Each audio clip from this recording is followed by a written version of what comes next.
Emily here with Layel Cakes. I'm making a Boozy chocolate cherry cake that I based from the spicy chocolate cake in my cookbook, Pure Artistry. If they're not already picked cherries. If you've ever done this by hand before, you know how painstaking it can be, so I recommend using a tool. Next, add the sugar.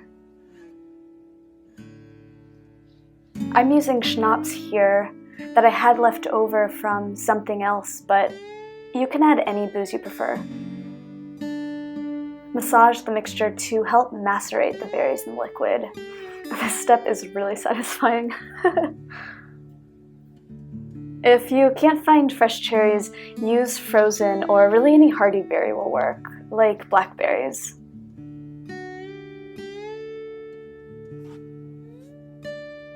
If you haven't done it ahead of time, go ahead and make the cake batter while the berries marinate for a while.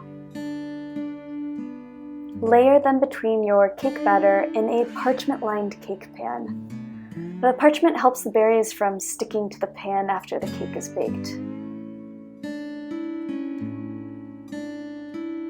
You could also adapt this method with a different cake batter or fruit, like a lemon poppy seed cake would pair really nicely with peaches.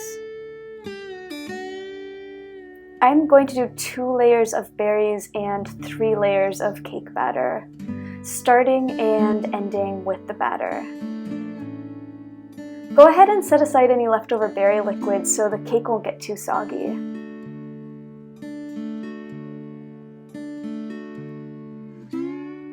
After each layer of batter, smooth using the back of a spoon to cover the berries. This will help keep the layers separate so you have a nice even layer of both.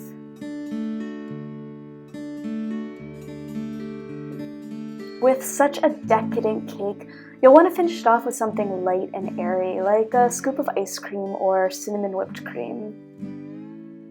I like to serve it fresh while the chocolate is warm and fudge-like. Thanks so much for watching, and make sure you follow for more recipes.